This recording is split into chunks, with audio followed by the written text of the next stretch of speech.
Hello everyone, welcome to study glows. मेरा नाम है डॉक्टर सरिता। दोस्तों, हम बात करने जा रहे हैं पाकिस्तान के प्रधानमंत्री इमरान खान की।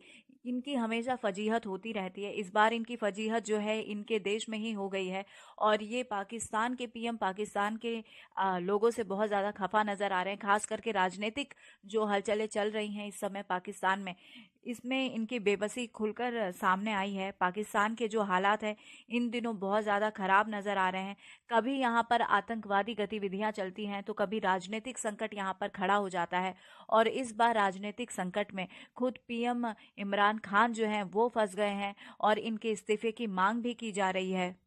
हुआ यह है दोस्तों कि पाकिस्तान के प्रधानमंत्री इमरान खान ने सीनेट में अपने वित्त मंत्री अब्दुल हफीज शेख को जो करारी हार मिली है उसको लेकर विपक्षी पार्टियों पर जमकर निशाना साधा है।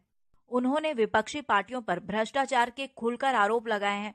उन्होंने कहा है कि विपक्षी उम्मीदवार जो हैं यूसुफ रजा गिलानी, उन्होंने जमकर पैसे बांटे हैं। सीधे तौर पर उन्होंने ये भी कहा है कि शनिवार के दिन अगर विश्वास मत के दौरान उनकी सरकार चली भी जाती है तो उन्हें कोई गम नहीं होगा। उन्होंने कहा है कि मैं कॉन्फिडेंस वोट लूंगा अपनी असेंबली से। साथ ही उन्होंने पीडीएम यानी पाकिस्तान डेमोक्रेटिक मूवमेंट के जो बड़े नेता हैं उनसे ये कहा है कि अगर उनकी पावर चली जाती है तो उन्हें कोई फर्क नहीं पड़ेगा, क्योंकि उन्होंने ना तो फैक्ट्रियां बनवाई हैं और ना ही अपने रिश्तेदारों को कोई नौकरी दी है। इमरान खान ने कहा दोस्तों कि उनकी पार्टी के जो उम्मीदवार हैं वो बिके हुए हैं। साथ ही उन्होंने एक वीडियो कोई लीक हुआ था उसका हवाला देते हुए ये कहा कि उनकी पार्टी के नेताओं को खुलकर 2-2 करोड़ रुपए की लालच दिए गए हैं। इमरान खान ने अपनी सफाई में ये कहा कि वो राजनीतिक में पैसा कमाने के लिए नहीं आए हैं। उन्होंने कहा कि मेरे पास ऑलरेडी बहुत ज्यादा पैसा और शोहरत है और वो चाहते तो बहुत बढ़िया जिंदगी जो है वो जी सकते थे, लेकिन उन्होंने देश की तरक्की के लिए देश की राजनीतिक में आने का फैसला लिया। उन्होंने थर्सडे के दिन राष्ट्र के नाम पे संदेश भी दिया और उन्होंने अपनी आवाम को ये भी समझाया कि FATF की ग्रे लिस्ट का मतलब क्या होता है। उन्होंने ये कहा कि अगर आप उनके नियमों का पालन नहीं करते हैं तो वो आपको ब्लैक लिस्ट में डाल देंगे और जब आप ब्लैक लिस्ट में चले जाएंगे तो देश का जो रुपया है वो गिर जाएगा और इससे देश में महंगाई बढ़ेगी और जो भी सामान बाहर से आने वाला है वो सब कुछ महंगा हो जाएगा, चाहे वो बिजली हो, तेल हो या खाने का सामान हो। तो इसके लिए लोगों को पैसे जो हैं वो ज्यादा देने पड़ेंगे। उन्होंने अपनी आवाम से कहा कि पाकिस्तान जो है वो बेहद गरीब मुल्क है और वो ट्रैवल और सिक्योरिटी पर ही पैसे खर्च करते हैं, बाकी सभी उनके खुद के पैसे होते हैं जो वो खर्च करते हैं। और उन्होंने ये भी कहा कि उनको कोई फर्क नहीं पड़ता है अगर वो सत्ता से बाहर चले जाते हैं, लेकिन वो किसी को भी नहीं छोड़ेंगे और तब तक नहीं छोड़ेंगे जब तक कि मुल्क का एक एक पैसा वापस नहीं आ जाता।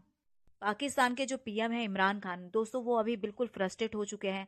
उन्होंने पाकिस्तान की इलेक्शन कमीशन को भी नहीं बख्शा है।